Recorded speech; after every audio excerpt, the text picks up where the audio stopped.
नमस्कार साथियों, आप सभी का स्वागत है अनुराग सर के साथ साइको एक्सप्रेस में। हम सीरीज लेके आए हैं आज आपके लिए एनसीईआरटी बेस सीटेट ईवीएस की। ठीक है साथियों, जैसा कि आप टेट के लिए जितना भी पढ़े हैं वो काफ़ी पर्याप्त नहीं है, क्योंकि यहाँ पे क्या होता है, फैक्ट बेस्ड क्वेश्चन क्या होते हैं, बहुत कम पूछे जाते हैं। जो भी आपके क्वेश्चन बनते हैं वो पेडोगागी आधारित बनते हैं। ठीक है साथियों, तो पेडोगागी आधारित क्वेश्चन जो भी तैयार किए जाते हैं वो आपके क्या होते हैं, एनसीईआरटी की किताबों से क्या होते हैं, तैयार किए जाते हैं। यहाँ पे जितने भी क्वेश्चन आपको मिलेंगे वो सब एनसीईआरटी बुक से ईवीएस के क्वेश्चन मिलेंगे। ठीक है साथियों, तो कुछ इंपॉर्टेंट फैक्ट हैं, कुछ इंपॉर्टेंट क्वेश्चन हैं जिनको मैं आपके सामने रख रहा हूँ। इनको एक बार परीक्षा जाने से पहले एक बार जरूर देख लीजिएगा।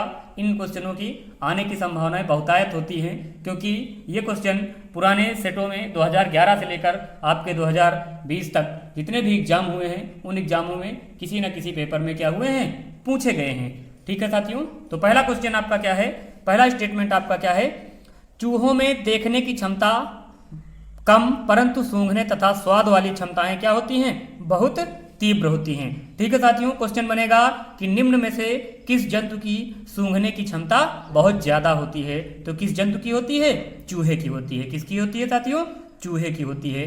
ठीक है साथियों, दूसरा स्टेटमेंट है आपका कि लिंगहू फेन क्या है, लिंगहू फेन हाकांग का एक पकवान है जो सांप के मांस से क्या होता है, बनाया जाता है। क्वेश्चन बनेगा कि लिंगहू फेन कहाँ का पकवान है, तो कहाँ का है आपका, हाकांग का है, और किससे बनता है, सांप के मांस से इसको क्या करते हैं, बनाते हैं। ठीक है साथियों, तीसरा स्टेटमेंट है आपका क्या, कि गोवा में मछली नारियल के तेल में बनाई जाती है। गोवा में मछली किससे बनाई जाती है, नारियल के तेल से बनाई जाती है। ठीक है साथियों, अगला स्टेटमेंट है आपका टैपियोका केरल में जमीन के नीचे उगाई जाने वाली एक प्रकार की क्या है, सब्जी है। यानी टैपियोका केरल में जमीन के नीचे उगाई जाने वाली सब्जी है। क्वेश्चन बनेगा कि टैपियोका कहाँ उगाया जाता है, तो टैपियोका कहाँ, केरल में। ठीक है, टैपियोका या पूछेगा आपका कि जमीन के नीचे उगाई जाने वाली जो केरल में फसल होती है उसे क्या बोलते हैं, तो क्या बोलते हैं, टैपियोका कहते हैं। ठीक है साथियों, अगला स्टेटमेंट है आपका कि मैना झटके से अपनी गर्दन पीछे तक क्या कर सकती है, घुमा सकती है। जो मैना होती है वो अपनी गर्दन को क्या करती है, झटके से पीछे तक घुमा सकती है। ठीक है, मैना के अलावा आपका उल्लू है। ठीक है, उल्लू भी क्या करता है, आपकी गर्दन को एक झटके में कहीं ना कहीं वो एक गर्दन को क्या करता है, एकदम पीछे की ओर मोड़ सकता है। ठीक है साथियों, तो उल्लू भी क्या करता है, अपनी गर्दन को मोड़ सकता है पीछे की तरफ। ठीक है साथियों, उसके बाद अगला स्टेटमेंट है कि पक्षी अपनी गर्दन बहुत अधिक हिलाते हैं क्योंकि पक्षियों की पुतली क्या हो सकती है, घूम नहीं सकती। पक्षी अपनी गर्दन बहुत अधिक हिलाते हैं क्योंकि पक्षियों की पुतली क्या होती है, घूम नहीं सकती है। इस वजह से वो क्या करते हैं, गर्दन को बहुत हिलाते डुलाते रहते हैं। ठीक है साथियों, उसके बाद अगला स्टेटमेंट है कि जो लोग देख नहीं सकते उनको पढ़ने का एक खास तरीका है जिसे हम क्या कहते हैं, ब्रेल लिपि कहते हैं। यानी आपके जो भी जिन लोगों को कम दिखाई पड़ता है, देख नहीं सकते हैं, ठीक है, अंधे प्रकार के हैं, ठीक है, उनको पढ़ने के लिए एक लिपि का बनाई गई थी जिसे हम क्या कहते हैं, ब्रेल लिपि कहते हैं। ठीक है साथियों, ठीक है साथियों, अगला स्टेटमेंट है आपका क्या, कि ब्रेल एक मोटे कागज पर नुकीले और औजार से बिंदु बनाकर लिखा जाता है। ब्रेल कागज पर हाथ फेरकर पढ़ा जाता है। ठीक है साथियों, ब्रेल आपका क्या है, नुकीले औजार से बनाई जाती है और जिसे क्या होता है, ब्रेल कागज पर हाथ फेरकर हम क्या करते हैं, पढ़ते हैं। ठीक है साथियों, अगला क्वेश्चन है कि प्रत्येक 2 जनवरी को क्या होता है, ब्रेल दिवस मनाया जाता है। प्रत्येक 2 जनवरी को ब्रेल दिवस मनाया जाता है। ठीक है साथियों, अगला क्वेश्चन है आपका क्या, असम में घर जमीन से 10-12 फुट ऊंचे बने होते हैं। इन्हें बांस के खंभों पर बनाते हैं क्योंकि वहां बारिश ज्यादा होती है। ठीक है साथियों, तो यहाँ से क्वेश्चन बहुत पूछा जाता है कि असम के घर कैसे होते हैं, राजस्थान के घर कैसे होते हैं, ठीक है, लेह लद्दाख के घर कैसे होते हैं, जम्मू कश्मीर में कैसे घर बनते हैं। तो यहाँ से क्वेश्चन जरूर पूछता है। तो असम में घर क्या होते हैं, जमीन से 10-12 फुट ऊंचे होते हैं जो बांस के सहारे खड़े रहते हैं, बांस के खंभों पर बने रहते हैं। ठीक है साथियों, तो साथियों चैनल को लाइक और सब्सक्राइब करते रहें। ठीक है साथियों, जिससे हम आपको नए नए वीडियो देते रहें। लाइक सब्सक्राइब और कमेंट जरूर करते रहें। कमेंट करने से हमारा हौसला क्या होता है, बढ़ता रहता है। ठीक है साथियों, अगला है आपका क्या, कि मनाली एक पहाड़ी स्थान है, यहाँ पर पत्थर या लकड़ी के घर बनते हैं। ठीक है, मनाली क्या है, एक पहाड़ी स्थान है, यहाँ पर जो भी घर बनते हैं वो किसके बनते हैं, पत्थर या लकड़ी के बनते हैं। किसके बनते हैं साथियों, पत्थर या लकड़ी के बने हुए होते हैं। ठीक है साथियों, फिर अगला स्टेटमेंट है साथियों कि राजस्थान में गर्मी अधिक होने के कारण वहाँ पर मिट्टी घर किसके बनाए जाते हैं, मिट्टी के बनाए जाते हैं, जिनकी दीवारें क्या होती हैं, मोटी होती हैं, उन्हें लीप पोत कर सुंदर बनाया जाता है। ठीक है साथियों, राजस्थान में गर्मी अधिक होने के कारण वहाँ घर मिट्टी के बनाए जाते हैं, जिनकी दीवारें मोटी होती हैं, उन्हें लीप पोत कर क्या किया जाता है, सुंदर बनाया जाता है। ठीक है, दीवारें मोटी इस वजह से होती है क्योंकि गर्मी वहाँ पर ज़्यादा होती है। ठीक है साथियों, अगला स्टेटमेंट है आपका कि जम्मू कश्मीर में चाय को क्या कहते हैं, तो जम्मू कश्मीर में चाय को क्या कहते हैं, कहवा कहा जाता है। जम्मू कश्मीर में चाय को कहवा कहा जाता है। ठीक है साथियों, उसके बाद अगला स्टेटमेंट है आपका कि वल्लम एक लकड़ी से बनी छोटी नाव को कहते हैं जो केरल में क्या होती है, चलती है। वल्लम क्या होती है, एक लकड़ी से बनी होती छोटी नाव होती है जो कहाँ पे चलती है, केरल में चलती है। तो क्वेश्चन बन सकता है कि वल्लम कहाँ की नाव है, ठीक है, किसकी बनी होती है, तो लकड़ी की बनी होती है और ये क्या होती है, केरल में चलती है। ठीक है साथियों, अगला स्टेटमेंट है आपका कि राजस्थान में बच्चे ऊंट गाड़ी में बैठकर स्कूल जाते हैं। राजस्थान में बच्चे किस में बैठकर स्कूल जाते हैं, क्वेश्चन बनेगा राजस्थान में बच्चे किस में बैठकर स्कूल जाते हैं, तो किस में, ऊंट गाड़ी में बैठकर जाते हैं। ठीक है साथियों, अगला स्टेटमेंट है आपका कि एक बड़ा हाथी एक दिन में 100 किलो से ज़्यादा पत्तियां व झाड़ियाँ खा लेता है। यानी एक बड़ा हाथी जो होता है एक दिन में 100 किलो से ज़्यादा पत्तियां व झाड़ियों को क्या करता है, खा लेता है। ठीक है साथियों, अगला स्टेटमेंट है आपका कि हाथी बहुत कम आराम करता है, यह दिन में 2 से 4 घंटे ही सोता है। तो क्वेश्चन बनेगा कि हाथी कितनी पत्तियां खाता है दिन में, तो 100 किलोग्राम पत्तियां खाता है। आराम कितना करता है, 2 से 4 घंटे ही आराम करता है। ठीक है साथियों, हाथी को पानी और कीचड़ में खेलना क्या होता है, बहुत अच्छा लगता है। हाथी को पानी और कीचड़ में खेलना क्या होता है, बहुत मजा आती है उसको पानी और कीचड़ में खेलने से। ठीक है साथियों, ठीक है साथियों, अगला स्टेटमेंट है कि हाथी के कान पंखे की तरह होते हैं, गर्मी लगने पर हाथी अपने कान हिलाकर हवा करता है। यानी हाथी के कान क्या होते हैं, बड़े बड़े होते हैं। हाथी राजा कहाँ चले दुम उठा के, ऐसे क्वेश्चन उसमें क्या हुआ दे रखा है, आपकी एनसीईआरटी बुकों में कहानियां दे रखी हैं। तो हाथियों के कान क्या होते हैं, बहुत बड़े होते हैं, पंखे की तरह। अगर उनको गर्मी लगती है तो उसके द्वारा वो क्या करते हैं, अपने कानों को चलाकर हवा ले लेते हैं। ठीक है साथियों, उसके बाद अगला स्टेटमेंट है कि 3 महीने के हाथी का वजन कितना होता है, तो 200 किलोग्राम होता है। जो 3 महीने का हाथी का बच्चा होगा उसका वजन कितना होगा, 200 किलोग्राम होगा। ठीक है साथियों, अगला स्टेटमेंट है आपका कि हाथिनियों के झुंड में केवल हाथिनियां और बच्चे रहते हैं। हाथियों के झुंड में केवल कौन रहता है, हाथिनियां और बच्चे रहते हैं। एक झुंड में 10 से 12 हाथिनियां और बच्चे होते हैं। ठीक, बुजुर्ग हाथिनी झुंड की क्या होती है, नेता होती है। तो क्वेश्चन बनेगा कि बुजुर्ग हाथी झुंड की क्या होती है, तो बुजुर्ग हाथी झुंड की क्या होती है, नेता होती है। और झुंड में 14 से 15 साल के बच्चे व हाथिनियां होती हैं। 14-15 साल के बच्चे होते हैं और उनकी हाथिनियां उनके साथ रहती हैं। ठीक है साथियों, अगला क्वेश्चन है कि हाथी 14-15 साल तक झुंड में रहते हैं, फिर वे झुंड छोड़ देते हैं और अकेले रहते हैं। यानी जो हाथी होते हैं 14-15 साल तक क्या करते हैं, झुंड में रहते हैं, उसके बाद झुंड को क्या करते हैं, छोड़ देते हैं। ठीक है साथियों, अगला स्टेटमेंट है आपका कि खेजड़ी के पेड़ राजस्थान के जोधपुर के खेजड़ली गांव में मिलते हैं। क्वेश्चन बनेगा कि खेजड़ी के पेड़ राजस्थान के किस गांव में मिलते हैं, तो राजस्थान के जोधपुर जिले के खेजड़ली गांव में मिलते हैं। यहाँ के लोग बिश्नोई कहलाते हैं। यहाँ के जो लोग होते हैं उनको क्या कहा जाता है, बिश्नोई कहा जाता है। ठीक है, यहाँ शिकार व पेड़ काटने पर क्या है, प्रतिबंध है। यहाँ पर शिकार और पेड़ काटना क्या है, प्रतिबंध है। यहाँ पर आप क्या कर सकते हैं, कोई पेड़ वेड़ नहीं काट सकते हैं, ना ही यहाँ पर शिकार कर सकते हैं, क्योंकि वहाँ के लोग पेड़ पौधों की क्या करते हैं, पूजा करते हैं। ठीक है साथियों, उसके बाद अगला स्टेटमेंट है आपका खेजड़ी के पेड़ में ज्यादा पानी की जरूरत नहीं होती। खेजड़ी के पेड़ में ज्यादा पानी की जरूरत नहीं होती है। ठीक है, खेजड़ी के पेड़ को ज्यादा पानी की जरूरत नहीं होती है। इसकी छाल दवा के काम आती है। इसकी जो छाल होती है उसको किसके काम आती है, दवा के काम आती है। और इसकी लकड़ी में कीड़ा नहीं लगता। इसकी लकड़ी में क्या होता है, कीड़ा नहीं लगता है। ठीक है साथियों, उसके बाद अगला स्टेटमेंट है आपकी कि खेजड़ी के पेड़ की फलियों की सब्जी बनाई जाती है। खेजड़ी के पेड़ में जो फलियां निकलती हैं उनसे हम क्या करते हैं, सब्जी बनाते हैं, उनसे वहाँ के लोग क्या करते हैं, सब्जी बनाते हैं। ठीक है साथियों, अगला स्टेटमेंट है आपका कि बोचहा गाँव कहाँ है, कि बोचहा गांव बिहार के मुजफ्फरपुर जिले में है, जो लीची के लिए क्या है, प्रसिद्ध है। यानी बोचहा गांव बिहार के मुजफ्फरपुर जिले में है, जो किसके लिए प्रसिद्ध है, लीची के लिए प्रसिद्ध है। ठीक है साथियों, बोचहा गांव बिहार के मुजफ्फरपुर जिले में है, जो लीची के लिए प्रसिद्ध है। ठीक है साथियों, उसके बाद अगला स्टेटमेंट है आपका कि लीची के फूल मधुमक्खियों को क्या करते हैं, लुभाते हैं। यह फरवरी माह में खिलते हैं। लीची के फूल जो होते हैं क्या करते हैं, मधुमक्खियों को लुभाते हैं। यह फरवरी माह में क्या करते हैं, खिलते हैं। ठीक है साथियों, उसके बाद अगला स्टेटमेंट है आपका कि अक्टूबर से दिसंबर तक का समय मधुमक्खियों के अंडे देने का होता है। अक्टूबर से दिसंबर तक का समय मधुमक्खियों को अंडे देने का होता है, अतः यह समय मधुमक्खियों के पालन के लिए उचित है। ठीक है साथियों, यानी मधुमक्खियां इस समय क्या करती हैं, अंडे देती हैं, और इस समय मधुमक्खियों को क्या किया जाता है, पाला जाता है। ठीक है साथियों, अगला स्टेटमेंट आता है आपका कि मधुमक्खियां क्या करती हैं, एक समूह में कार्य करती हैं। मधुमक्खियां क्या करती हैं, एक समूह में कार्य करती हैं।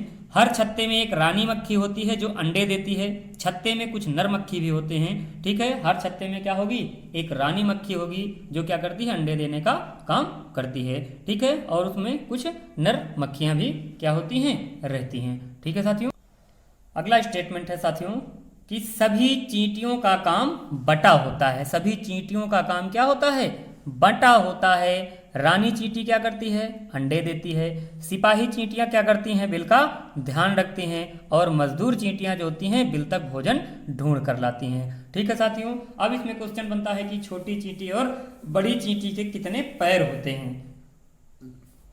तो छोटी चींटी और बड़ी चींटी के कितने पैर होंगे, यानी 8 पैर होते हैं, चाहे चींटी छोटी हो चाहे बड़ी हो। उसके बताया गया है कि इन चींटियों में क्या होते हैं, बड़े वो 8 पैर मिलते हैं। ठीक है साथियों, अगला स्टेटमेंट है कि दीमक और ततैया भी समूह में कार्य करते हैं। दीमक और ततैया भी क्या करते हैं, समूह में कार्य करते हैं। ठीक साथियों, अगला स्टेटमेंट है कि गांधी धाम अहमदाबाद में है और बेलसाड़ गुजरात में है। गांधी धाम एक जगह है, वो कहाँ पे है, तो आपकी कहाँ पे है, अहमदाबाद में। ठीक है, और बेलसाड़ आपका कहाँ है, गुजरात में है। ठीक है साथियों, उसके बाद कोझीकोड केरल राज्य में है। कोझीकोड कहाँ पे है साथियों, केरल राज्य में है। ठीक है साथियों, मडगांव कहाँ पे स्थित है, तो मडगांव गोवा राज्य में है। मडगांव कहाँ पे है साथियों, गोवा राज्य में है। मडगांव कहाँ पे है साथियों, गोवा राज्य में है। अगला स्टेटमेंट है साथियों कि गोवा से केरल तक रेल के रास्ते में क्या हैं, 92 सुरंगें और क्या 2000 पुल हैं। कितने हैं, 92 सुरंगें और 2000 क्या हैं, पुल हैं। अगर क्वेश्चन बनता है कि गोवा, कोई लड़की है गोवा से केरल राज्य में जा रही है, ठीक है, रास्ते में जाते हुए उसे कितने पुल और कितनी सुरंगें मिल रही हैं, ठीक है, तो ऑप्शन में आपका 92 सुरंगा और 2000 पुल कर देगा। तो क्या होगा उसमें, आपके 92 सुरंगें और 2000 क्या हैं, पुल हैं। ठीक है साथियों, उसके बाद अगला स्टेटमेंट है आपका क्या, कि मलयालम में माँ की बड़ी बहन को क्या कहते हैं, बलियम्मा कहते हैं। मलयालम में माँ की बड़ी बहन को बलियम्मा और नानी को अमुम्मा कहते हैं। और नानी को क्या कहते हैं, अमुम्मा कहते हैं। ठीक है साथियों, उसके बाद केरल के कई भागों में एक जगह से दूसरी जगह जाने के लिए फेरी और अन्य तरह की नावों का क्या किया जाता है, प्रयोग किया जाता है। ठीक है साथियों, अगला स्टेटमेंट है आपका कि कर्णम मल्लेश्वरी एक वेट लिफ्टर है जो आंध्र प्रदेश की रहने वाली हैं। कर्णम मल्लेश्वरी क्या है, एक वेट लिफ्टर है, कहाँ की रहने वाली हैं, आंध्र प्रदेश की। ठीक है, इन्होंने भारत के बाहर क्या किया है, 29 मेडल जीते हैं। एक बार में 130 किलो क्या करती हैं, वजन उठा लेती हैं। ठीक है, महिलाओं को इनसे सीखना चाहिए। ये 12 साल की उम्र में क्या करने लगी थी, वेट लिफ्टिंग का काम करने लगी थी, वेट लिफ्टिंग का खेल खेलने लगी थी। और इनके पिताजी क्या थे, एक दरोगा थे आपके आंध्र प्रदेश में।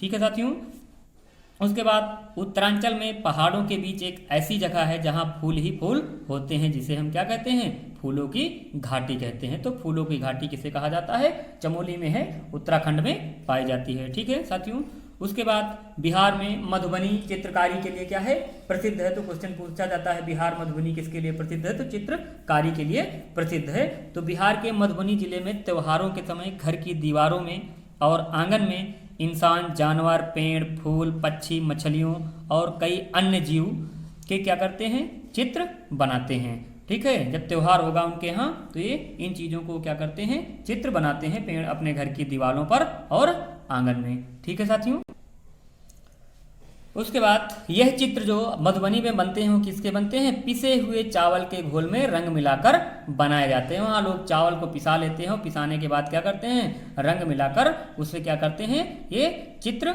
बनाते हैं, ये कलाकारियाँ बनाते हैं। और अपने यहाँ क्या बनता है, पिसे हुए चावल से, ठीक है, फरा बनते हैं। क्या बनते हैं, फरा बनते हैं इन्हें। और इन्हें बनाने के लिए वो किस रंगों का प्रयोग करते हैं, नील का, हल्दी और फूल, पेड़ों के रंगों का वो क्या करते हैं, प्रयोग करते हैं। ठीक है साथियों, उसके बाद अगला स्टेटमेंट है कि उत्तर प्रदेश में कचनार के फूलों से, केरल में केले के फूलों से और महाराष्ट्र में सहजन के फूलों से क्या होती है, सब्जी बनाई जाती है। उत्तर प्रदेश में कचनार के फूलों से, केरल में केले के फूलों से, महाराष्ट्र में सहजन के फूलों से सब्जी बनाई जाती है। ठीक है साथियों, उसके बाद आपका गुलदावरी और जीनिया के फूलों से क्या होते हैं, कपड़े रंगे जाते हैं। गुलदावरी और जीनिया के फूलों से क्या होते हैं, कपड़े रंगे जाते हैं। ठीक है साथियों, उसके बाद आपका आता है कि उत्तर प्रदेश का कन्नौज जिला इत्र के लिए क्या है, प्रसिद्ध है। उत्तर प्रदेश का कन्नौज जिला इत्र के लिए प्रसिद्ध है। यहाँ पे आपका फूल आते हैं और फूलों से क्या किया जाता है, इत्र निकाला जाता है। ठीक है साथियों, उसके बाद आपका आता है कि गाजी खान स्थान पाकिस्तान में है। ठीक है, गाजी खान स्थान कहाँ पे है, पाकिस्तान में है। सोहना गांव कहाँ पे है, हरियाणा में है। वेलवनिका गांव कहाँ पे है, कर्नाटक में है। ठीक है साथियों, तो पूछा जा सकता है कि आपका गाजी खान स्थान कहाँ है। ठीक है, तो आपका कहाँ है, पाकिस्तान में। सोहना गांव आपका कहाँ है, हरियाणा में है। वेलवनिका कहाँ पे है, आपका कर्नाटक राज्य में है। ठीक है साथी, उसके बाद आपका आता है गिज्जू भाई बधेका गुजरात के रहने वाले थे।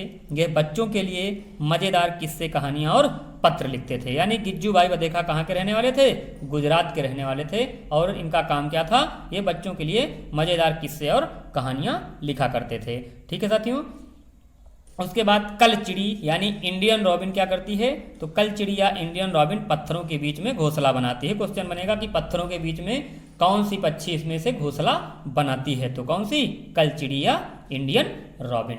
ठीक है साथियों, उसके बाद साथियों अगला स्टेटमेंट है कि आपका कौवे के घोंसले में लोहे के तार और लकड़ी की शाखाएं जैसी चीजें होती हैं।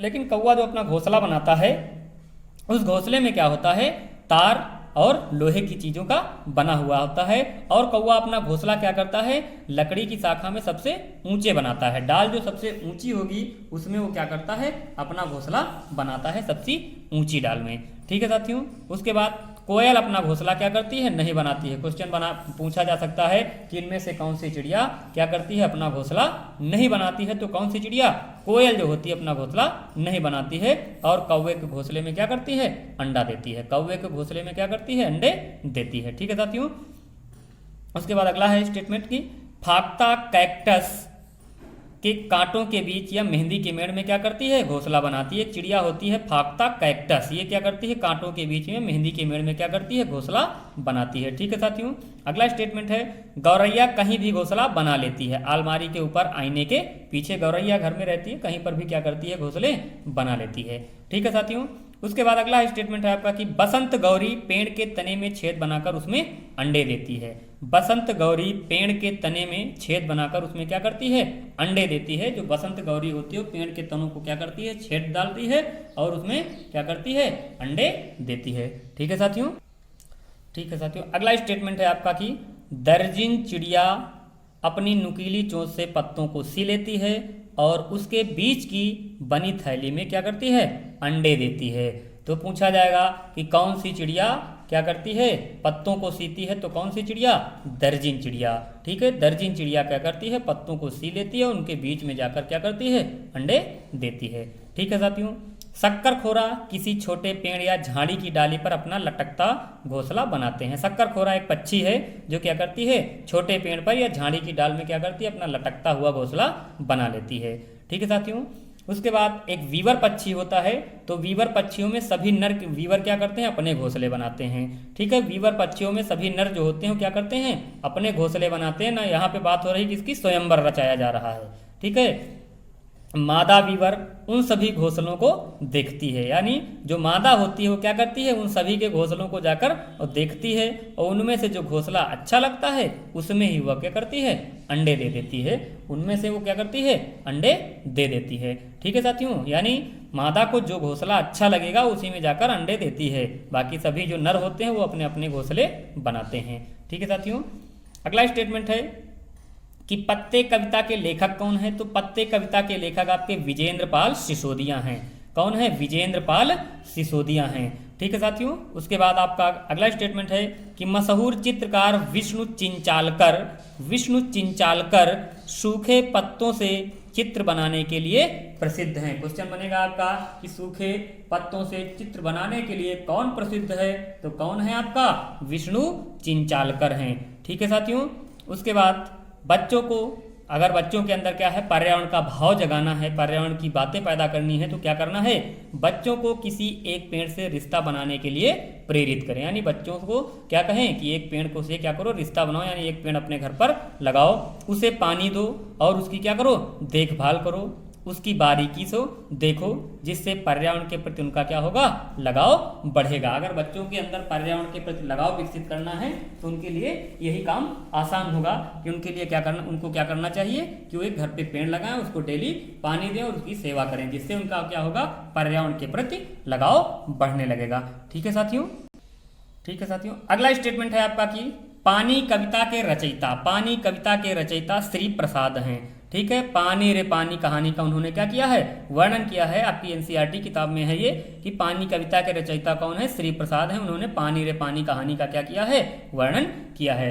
ठीक है साथियों, रेगिस्तानी ओक नामक पेड़ ऑस्ट्रेलिया में पाया जाता है। रेगिस्तानी ओक कहाँ पाया जाता है, ऑस्ट्रेलिया में पाया जाता है। यह बहुत लंबा होता है और पत्तियां क्या होती हैं, बहुत कम होती हैं। इसकी जड़ें बहुत गहराई तक फैली हुई हैं। इसकी जो जड़ें हैं क्या है, बहुत गहराई तक फैली हुई हैं। ठीक है, इसकी जड़ें इतनी गहरी हैं कि क्या होती है, जमीन में नीचे, पानी के नीचे चली जाती हैं। ठीक है, अब वहाँ के लोगों को अगर पानी की कमी महसूस होती है तो क्या करते हैं, पेड़ को काटते हैं, उसमें क्या करते हैं, पाइप डाल देते हैं और सीधे पानी निकाल लेते हैं। ठीक है, इस पेड़ की जड़ों में। ठीक है साथियों, अगला स्टेटमेंट है आपका क्या कि केरल भारत के दक्षिण पश्चिमी कोने में बसा हुआ राज्य है। स्थिति पूछी जा सकती है कि केरल भारत के किस ओर बसा हुआ है, तो किस ओर बसा है, दक्षिण पश्चिमी कोने में बसा हुआ राज्य है। यह एक तरफ समुद्र से तो दूसरी तरफ पहाड़ियों से घिरा है। यह एक तरफ समुद्र से घिरा है तो दूसरी तरफ किससे घिरा हुआ है, पहाड़ियों से घिरा हुआ है। ठीक है साथियों, उसके बाद अगला स्टेटमेंट है आपका क्या कि केरल की पहाड़ियों पर विविध प्रकार के मसाले जैसे काली मिर्च, लौंग, इलायची आदि उगाए जाते हैं।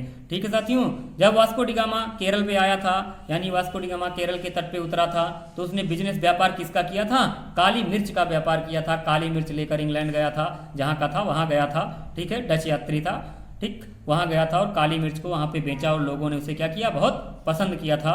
ठीक है, तो केरल में सभी ये जितने भी हमारे यहाँ लोग आए थे वो क्या, व्यापार करने आए थे, किसका, मसालों का।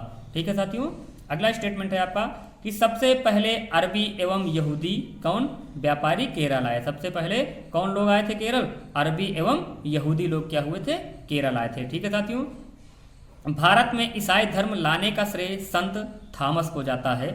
भारत में ईसाई धर्म लाने का श्रेय किसे जाता है, संत थॉमस को जाता है। किसको जाता है, संत थॉमस को।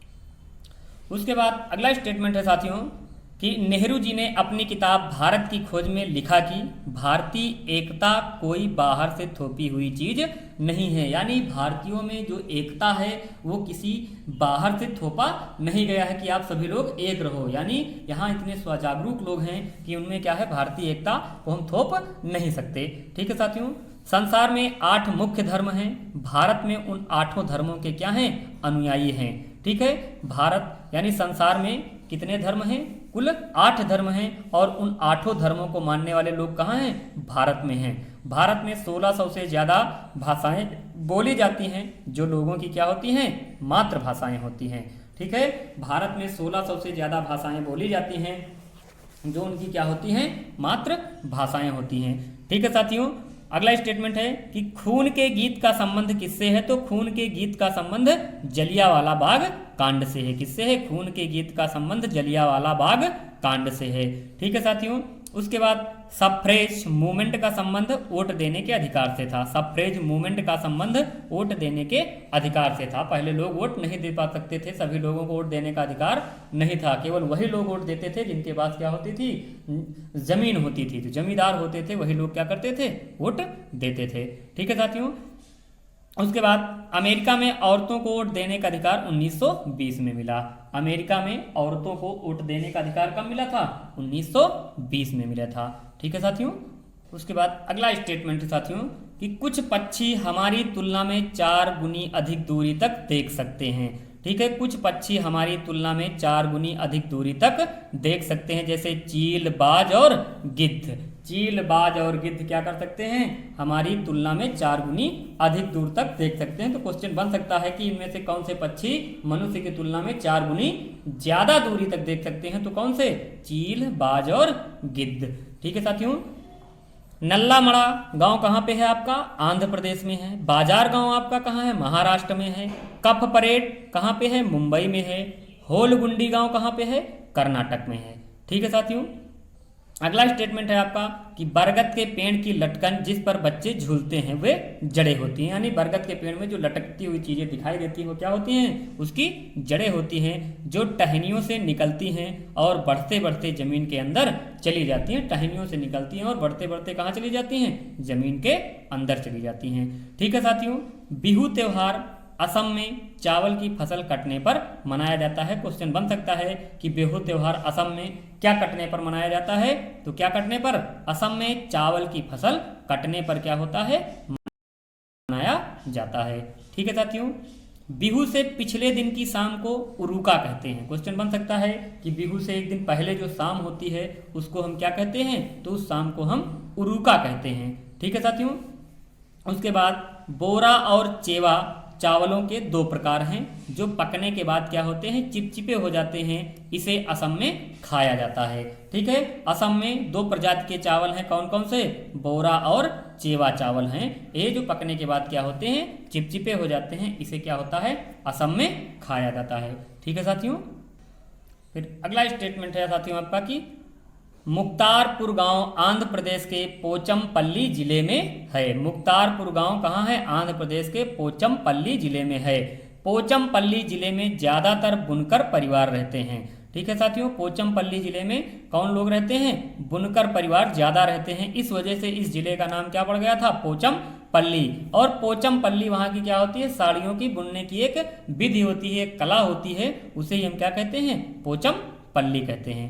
ठीक है साथियों, मलयालम में चिटप्पन चाचा को और कुजम्मा चाची को कहते हैं। मलयालम में चिटप्पन किसको कहते हैं, चाचा को, और कुजम्मा चाची को कहते हैं। ठीक है साथियों, चेन्नई से कोच्चि ट्रेन से जाने पर कितना समय लगेगा, 12 घंटे का लगेगा। चेन्नई से कहाँ जाना है, कोच्चि जाना है। किससे जाना है, ट्रेन से, तो कितने घंटे लगेंगे, 12 घंटे लगेंगे। पूछ लिया जाएगा, कोई बालिका है वो अब चेन्नई अपने घर से अपने दोस्त के घर कोच्चि जा रही है, कोच्चि जाते हैं हुए उसका कितना समय लगेगा, तो कितना समय लगेगा, 12 घंटे का समय लगेगा। ठीक है साथियों, उसके बाद अबू धाबी देश रेगिस्तानी इलाके में है। अबू धाबी देश कहाँ है, रेगिस्तानी इलाके में है। यहाँ की भाषा क्या है, अरबी है। अबू धाबी की भाषा अरबी है। यहाँ रुपए को दिरहम बोलते हैं। यहाँ रुपए को क्या बोलते हैं, दिरहम बोलते हैं। वहाँ ना बारिश है, ना ही नदियाँ हैं, ना ही झील है, और ना ही तालाब है। जमीन के नीचे भी वहाँ पानी नहीं है। यानी ये ऐसा रेगिस्तान है जहाँ पर जमीन के नीचे भी क्या है, पानी नहीं है। ठीक है, जमीन के नीचे क्या है, वही ऑयल, तेल, क्रूड ऑयल क्या होता है, सबसे ज्यादा वहाँ मिलता है। ठीक है साथियों, उसके बाद अबू धाबी में सिर्फ खजूर के पेड़ ही उग सकते हैं। अबू धाबी में किसके पेड़ उग सकते हैं, खजूर के। अबू धाबी में सिर्फ खजूर के पेड़ उग सकते हैं। ठीक है साथियों, उसके बाद वहीदा प्रिज्म एक लेफ्टिनेंट कमांडर है। ये भारतीय नौसेना में क्या है, डॉक्टर हैं। यानी वहीदा प्रिज्म का नाम इसलिए शामिल किया गया कि वहीदा प्रिज्म के माध्यम से किसको समझाया जाना था, बालक को, प्रिज्म की अवधारणा को समझाया जाना था। इसलिए वहीदा प्रिज्म के बारे में यहाँ पे कहा गया है कि वहीदा प्रिज्म एक लेफ्टिनेंट कमांडर है जो भारतीय नौसेना में क्या है, डॉक्टर हैं। ठीक है साथियों, उसके बाद आपका आता है स्किटपो पुल, लद्दाख गांव में है। स्किटपो पुल कहाँ पे है आपका? लद्दाख गांव में है। यानी ये क्या होते हैं? झूले की तरह पुल होते हैं नदी को आर पार जाने के लिए। तो इन पुलों को हम क्या बोलते हैं? स्किटपो। ठीक है, स्किटपो बोलते हैं और ये क्या है? लद्दाख गांव में पाए जाते हैं। ठीक है साथियों, उसके बाद लद्दाख में माँ को आमाले और पिता को आबाले कहते हैं। ठीक है, लद्दाख में माँ को आमाले और पिता को आबाले कहते हैं। ठीक है साथियों, लद्दाख में माँ को आमाले और पिता को आबाले कहते हैं। ठीक है साथियों, अगला स्टेटमेंट है आपका क्या कि स्लॉथ अमेरिका के जंगलों में पाया जाने वाला भालू के समान स्तनधारी है। यानी स्लॉथ एक जानवर होता है, ठीक है, भालू की तरह होता है और स्तनधारी होता है। यह क्या करता है? केवल पत्तियां खाता है और अपना पूरा जीवन वृक्ष पर उल्टा लटक कर क्या करता है? बिता देता है। अपना पूरी लाइफ क्या होगा? वो पेड़ में उल्टा लटका रहेगा और पूरा जीवन वहीं पर बिता देता है। ठीक है साथियों, तो स्लॉथ क्या करता है?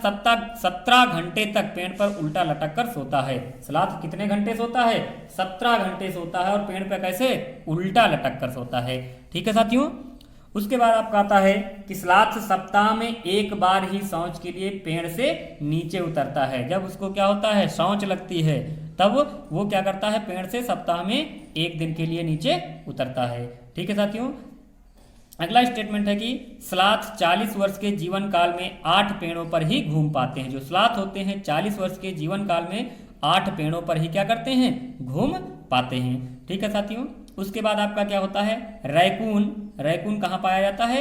रैकून उत्तरी अमेरिका में पाया जाने वाला बिल्ली के समान मांसाहारी स्तनधारी है। रैकून जो होता है आपका उत्तरी अमेरिका में पाया जाने वाला बिल्ली के समान क्या है? मांसाहारी है। यह अपने भोजन में मेढक मछली को धोकर खाता है। ठीक है, यह ऐसा जानवर है कि क्या करता है? अपने जो खाने की वस्तुएं होती हैं उनको क्या करता है? धोकर खाता है। किसको खाता है? मेढक और मछली को खाता है। ठीक है साथियों, उसके बाद साथियों अगला स्टेटमेंट है कि कैसोबरी न्यू गिनी में पाई जाने वाली विश्व की सबसे क्रोधी व खतरनाक चिड़िया है। कैसोबरी क्या है? एक चिड़िया है। कैसोबरी एक क्या है? आपकी चिड़िया है। कहाँ पाई जाती है? न्यू गिनी में पाई जाती है, जो विश्व की सबसे क्या है? क्रोधी व खतरनाक चिड़िया है। ठीक है साथियों, अगला है आपका स्विफ्ट। विश्व की सबसे तेज रफ्तार की उड़ान भरने वाली चिड़िया है। यानी स्विफ्ट विश्व की सबसे तेज रफ्तार की उड़ान भरने वाली क्या है? चिड़िया है। ठीक है, बहुत तेजी से रफ्तार भरती है। अगला है आपका कि सचिव पक्षी दक्षिण अमेरिका में पाई जाने वाली विशाल चिड़िया है। यानी कौन सी पक्षी? सचिव पक्षी। सचिव पक्षी कहाँ पाई जाती है? आपकी दक्षिण अमेरिका में पाई जाने वाली विशाल क्या है? चिड़िया है। ठीक है, यह जहरीली सांपों का क्या करती है? शिकार करती है। किसका? जहरीले सांपों का शिकार करती है। ठीक है साथियों, अगला स्टेटमेंट है आपका क्या? बड़ी चींटी और छोटी चींटी के पैरों की संख्या समान होती है। उनमें क्या होते हैं? 8 पैर पाए जाते हैं। ठीक है, बड़ी और छोटी चींटियों में पैरों की संख्या क्या होती है? समान होती है और उसमें क्या होते हैं? 8 पैर होते हैं।